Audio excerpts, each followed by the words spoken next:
I'm Madison Chock. I'm a figure skater for Team USA, and I just wanted to give my hometown, Redondo Beach, California, a big shout out. Lots of love. I'm Evan Bates. I'm a figure skater. I'll be competing in the Olympics for Team USA, and I want to give a big shout out to my hometown of Ann Arbor, Michigan, and I want to say a big go blue. It didn't feel like a defeat. That's what people keep circling back to, because when Madison Chock and Evan Bates stepped off the ice in Milan, nothing about that moment looked incomplete. And yet, just weeks later, they were gone. No formal announcement, no clear reasoning, just a choice that, the more you examine it, becomes harder to understand. It didn't happen all at once, and that's what makes it difficult to define. Because if you try to pinpoint a single moment, one obvious turning point, it's not there, at least not in the way people expect. Most viewers remember Milan for the outcome, the score, the 1.43 points. That's the version that spread the fastest. But if you go back to that night and actually watch the full program, something else stands out. The timing, not the choreography, not the elements, the timing of everything surrounding it. February 11th, 2026.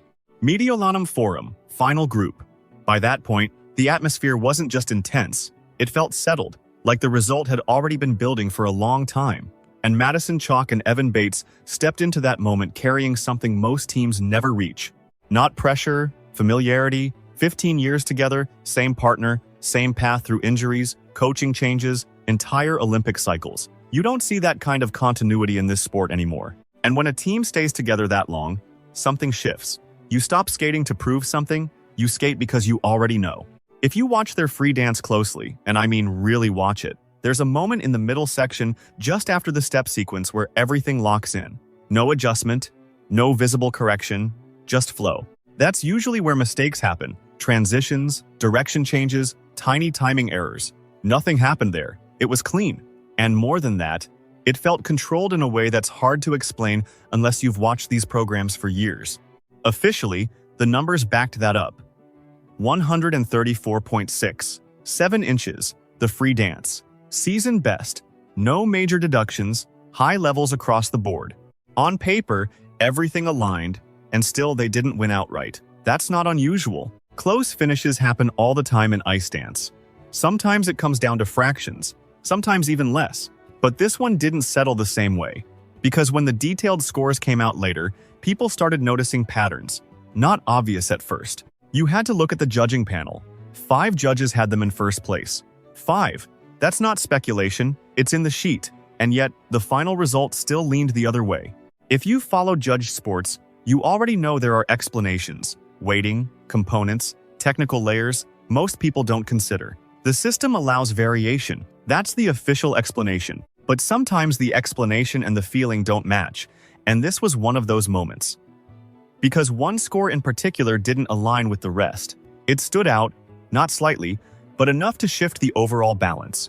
Once people noticed that, the conversation started to shift.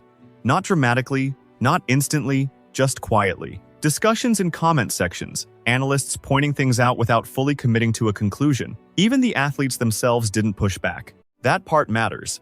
Because when something feels unfair, you usually see it in reactions, tone, body language. That didn't happen here. Evan Bates said later, "It felt like a winning skate." And if you think about that, it's a very specific kind of statement. It doesn't challenge the result, but it doesn't fully accept it either.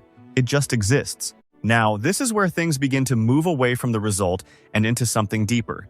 Because Milan didn't just end a competition, it ended a cycle. And when a cycle ends like that, clean performance, narrow margin, unresolved feeling, most teams respond the same way. They come back for one more season, one more attempt to close the gap. That's the pattern.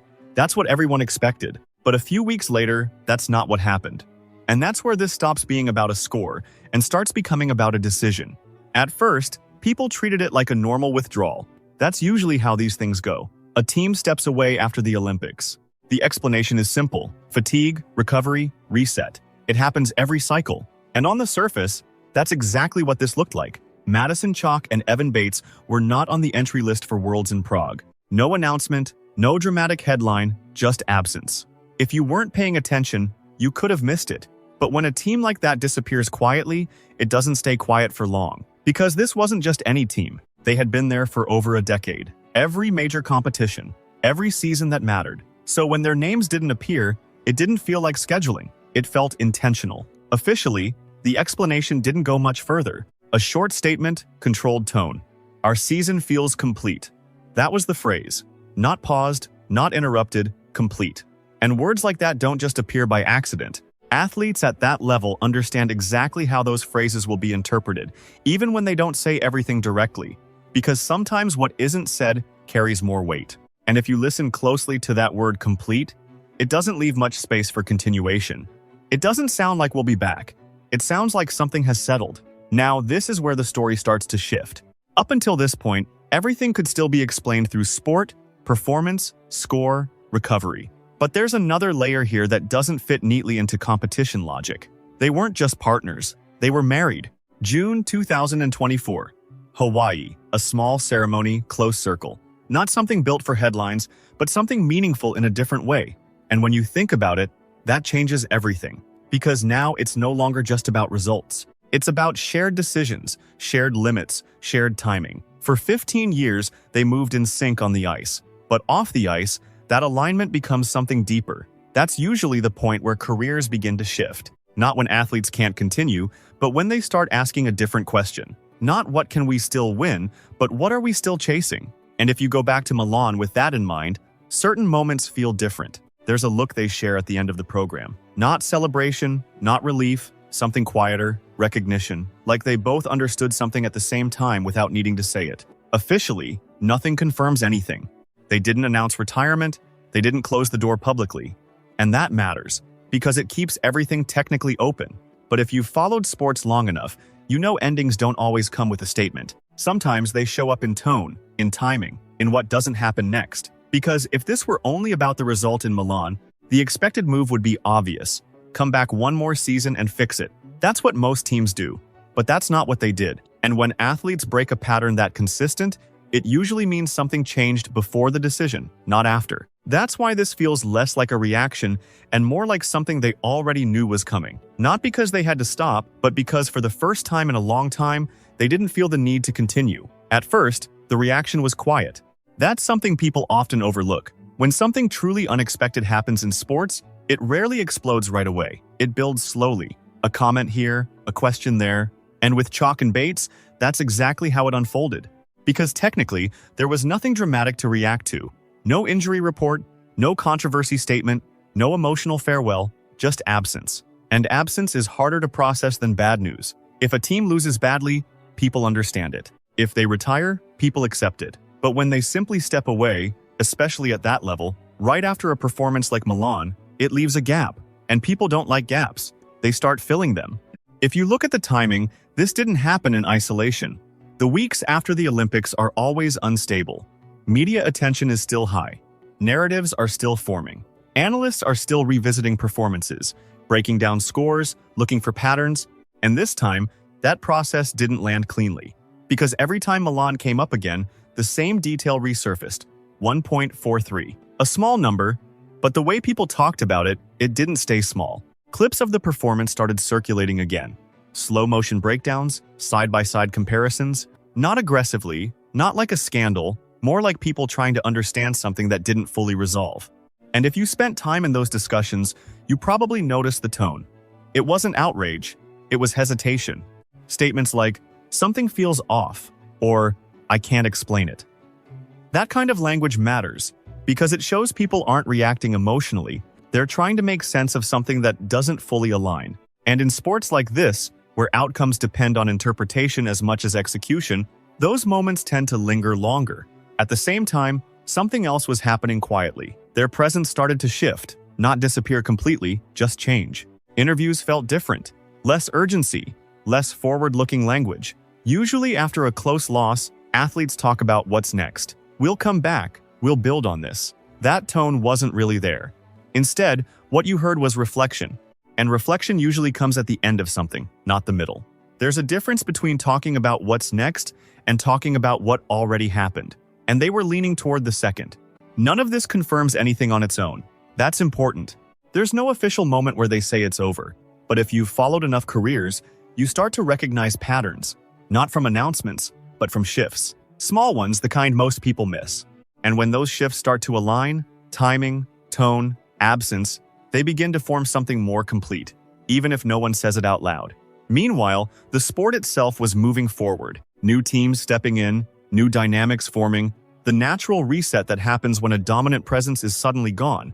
And that creates another layer of pressure, because when a field resets, it changes how previous results are viewed. It doesn't erase them, but it reframes them. And in that kind of environment, moments like Milan don't stay in the past. They follow the story forward, quietly. Then something subtle happened. Not an announcement, not a headline, a shift in direction. A few weeks after Milan, their names started appearing again, but not where you might expect. Not in competition entries, but in show lineups, stars on ice. At first, that might not seem significant. Plenty of skaters do shows between seasons. It's normal. But timing matters, and this timing felt different. Because this wasn't mid-season, this was right after the Olympics, right after the moment that usually defines what comes next. And instead of preparing for another competitive run, they stepped into performance.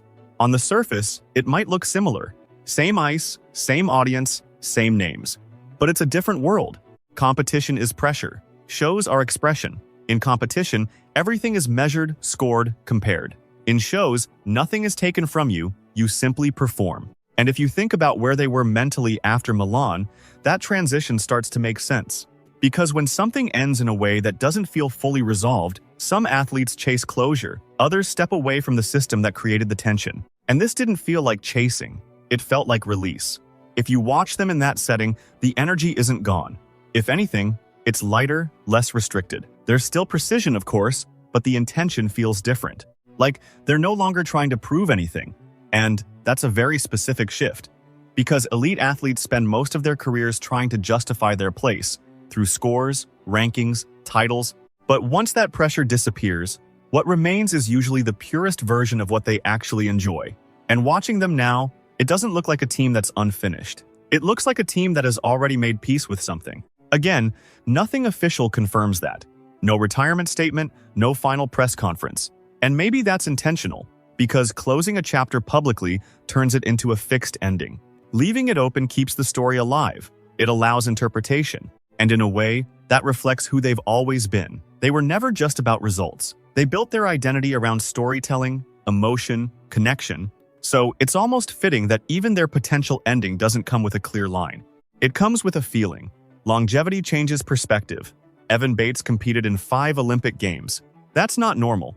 That's not just endurance. That's an entire lifetime inside one system. And when you spend that long in something structured, stepping away isn't just a career decision, it's a life decision. Because suddenly the question isn't what's next competitively, it's just what's next. And for Madison, there's another layer. She wasn't just performing programs, she was creating them. Designing costumes, shaping visual identity, building concepts beyond technical scoring. And when someone like that steps away from competition, it doesn't mean they stop creating. It just means they're no longer creating under rules. Maybe that's the quiet shift happening here. Not an ending, but a repositioning. From athletes inside a system to artists outside of it. And when you look at it that way, the decision feels less forced and more intentional. There's something about long partnerships people don't always understand. From the outside, it looks like consistency. Same team, same names, year after year. But on the inside, it's something entirely different. Because staying together for 15 years at that level isn't normal. Partnerships break, priorities change, injuries alter paths, people move on, but they didn't. And that's where this story becomes less about medals and more about time. Shared time. If you go back to the beginning, they weren't even a couple.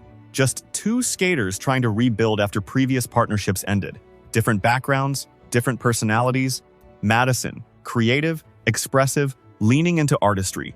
Evan, structured, disciplined, built on repetition and control. On paper, it works. In reality, it usually doesn't last. But in their case, something different happened. They adjusted, gradually, quietly. For years, it stayed professional. They trained together, traveled together, competed together, but kept their lives outside the rink separate. That balance likely kept everything stable longer than most realize. Because once personal and professional overlap, things get complicated. Then everything shifted. Not during a competition, not in a dramatic setting, but on a plane, in between places. Evan told Madison how he felt. Not planned, not staged. And moments like that come with risk. Because once you cross that line, you can't go back. For most teams, that would be the breaking point. For them, it became alignment. Not just in movement, but in direction. And that changes everything. Because working toward the same goal professionally is one kind of connection. Building a life together at the same time is something deeper. You can see it, but you can't score it. Maybe that's why their skating started to feel different after that. Not necessarily better technically, but more grounded, more certain. There's a moment in their later programs, especially in Milan, where Madison jumps into Evan's arms without hesitation. Technically, it's just a lift. But if you watch closely, it feels like trust. The kind that doesn't come from training alone. Then, June 2024, Hawaii. They get married. Not to prove anything, just a natural step after everything they had already built. And at that point, something shifts again. Because now the partnership isn't just part of their lives, it is their life. And when you reach that stage, the question of how long to keep competing changes. It's no longer just about career timing, it's about life timing. And those two don't always align. That's what people are sensing, even if they don't say it directly. This doesn't look like a team being pushed out. It looks like a team deciding together they've already taken this as far as it needed to go. If that's true, then Milan wasn't just an ending, it was a closing chapter. Not because they lost, but because there was nothing left they needed to prove to each other. So now we come back to the question that never really left. Was Milan unfinished, or was it exactly how it was meant to end? Because depending on how you see it, the answer changes. If you focus on the score, it's simple. 1.43 points. Small enough to question, big enough to decide everything. And in a sport where judging isn't purely objective, those margins don't disappear. They turn into conversations, debates, quiet disagreements that never fully resolve. Even now, you still hear it.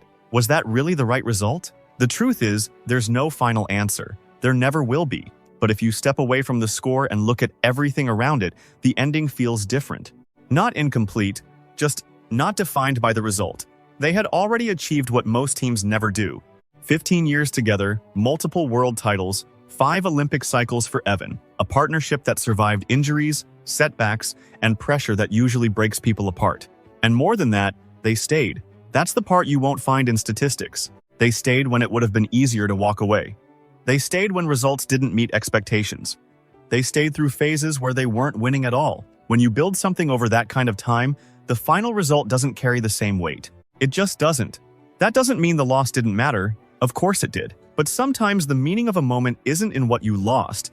It's in what you don't feel the need to chase afterward. And that's what stands out here. They didn't come back to fix it. They didn't push for one more season to rewrite the ending. They let it stand. And that decision says more than any interview ever could. It suggests that whatever they were searching for, they had already found it. Now, if you look at them today, there's no sense of something unfinished. No urgency, no tension, just a different pace. And maybe that's what makes this situation feel so unusual. Not the controversy, not the score, but the fact that for once, a story like this doesn't end with a comeback. It ends with acceptance, quiet acceptance. And those are the endings people struggle with the most.